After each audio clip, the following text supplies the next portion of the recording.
Un peu de culture aujourd'hui et on va parler de NIS 2. NIS 2, c'est la toute nouvelle directive européenne en cybersécurité et je vais vous expliquer pourquoi elle est essentielle pour les entreprises.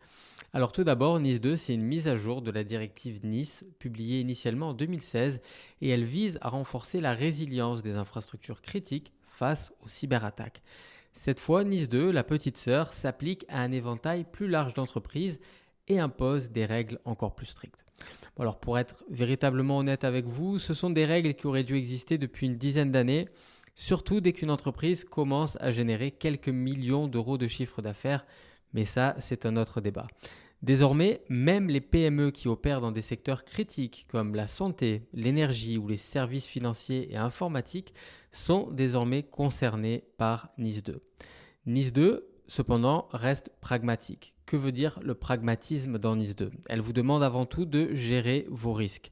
Vous ne savez pas ce que ça veut dire ? Je vous invite à aller voir ma vidéo sur le risk management ou la gestion des risques.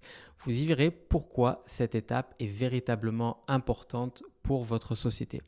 Vous devez donc cartographier vos vulnérabilités, déployer des mesures de sécurité adaptées face aux risques que vous avez détectés, mais surtout signaler toute attaque dans des délais très courts.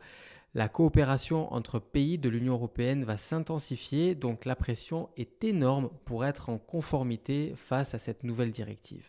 Ma seule crainte, c'est qu'en rattrapant ce retard sur la cybersécurité, ce soit vous, l'utilisateur final, qui paye la note de cette mise en conformité.